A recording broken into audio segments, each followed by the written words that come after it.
le silence s'installe. Pas le silence apaisant qui suit une conversation complice. Non, c'est un autre silence. Un silence lourd, épais. Un silence qui a un poids, une texture. Tu peux presque le toucher comme un linceul de velours noir. Elle est là, assise en face de toi. Mais elle n'est pas vraiment là. Son regard est vide, fixé sur un point que toi, tu ne peux pas voir. Ce n'est pas le vide de la pensée, c'est le plein de l'absence. Son esprit est ailleurs, dans un autre lieu, à une autre table, avec une autre personne. Tu commences le procès dans ta tête. Le rembobinage incessant, chaque mot, chaque geste, chaque soupir des dernières semaines. Où était la faille? Quelle est l'erreur que tu as commise? Tu cherches une raison, une logique, une ancre à laquelle te raccrocher dans cet océan de silence. Tu lui parles? Ta voix résonne, anormale, brisant la chape de plomb. Les mots flottent, puis tombent, morts, sur le tapis. Elle répond, des monosyllabes, des fragments de phrases, des réponses polies qui sont plus violentes qu'une insulte. Car son oui veut dire « laisse-moi tranquille ». Son « je ne sais pas » veut dire « je ne veux pas te le dire ». Chaque réponse est une porte qui se ferme.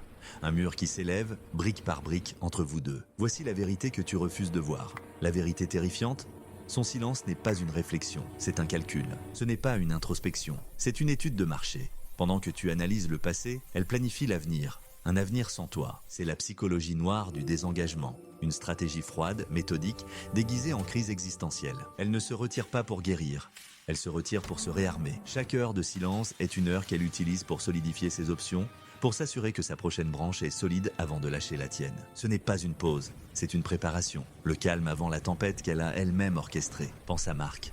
Marc aimait Éléonore, il pensait que leur amour était une forteresse, mais il n'avait pas vu les fissures. Le silence d'Éléonore a commencé doucement. D'abord, des réponses plus courtes, puis des sourires qui n'atteignaient plus ses yeux. Marc, dans son angoisse, est devenu hyper attentif. Il a redoublé d'efforts, des fleurs, des dîners, des mots doux. Il essayait de remplir le silence avec de l'amour.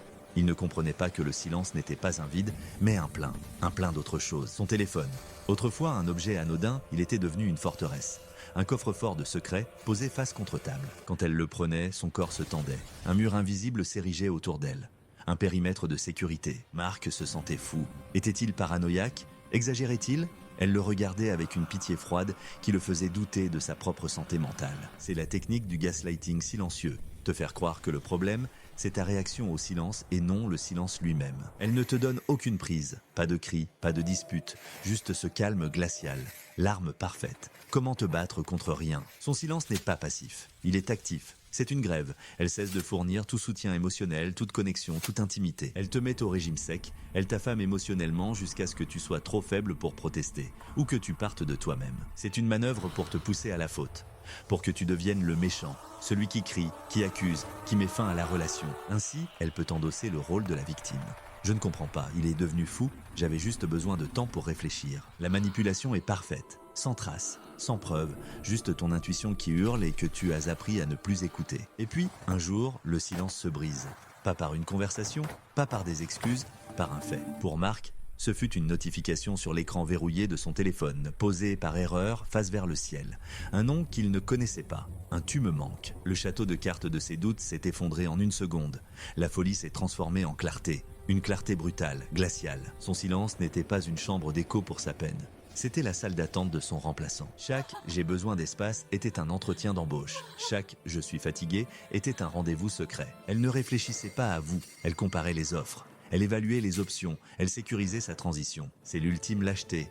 Ne pas avoir le courage de rompre. Préférer construire son pont vers une autre rive en secret et ne sauter qu'une fois sûre de ne pas tomber. Elle n'a pas tué la relation. Elle l'a laissé mourir de faim dans le noir, seule. C'est plus propre. Moins de sang sur les mains. Alors, si tu es dans ce silence en ce moment, si tu sens ce poids, ce froid, cette distance inexplicable, arrête de chercher la faute en toi. Arrête de rembobiner la cassette. La réponse n'est pas dans le passé. La réponse est dans son silence. Écoute-le attentivement. Pas avec ton cœur, mais avec ton instinct. Ce silence n'est pas un vide, c'est un bruit. Le bruit assourdissant d'un chantier. La construction d'une nouvelle vie. Elle ne pense pas. Elle compte. Elle ne ressent pas. Elle évalue. Elle n'est pas perdue. Elle est en transit. Ne te blâme pas de ne pas l'avoir vue. Tu cherchais de l'humanité dans une équation, tu cherchais un cœur dans une machine. La douleur est réelle, mais la compréhension est une arme. C'est la clé qui te libère de la prison de la culpabilité. Son silence n'était pas un reflet de ta valeur. C'était le reflet de son incapacité à être honnête, de sa lâcheté. Le silence le plus dangereux n'est pas celui qui crie la colère. C'est celui qui chuchote l'indifférence. C'est le son feutré d'une porte qui se ferme pour toujours. C'est le son de ton remplacement.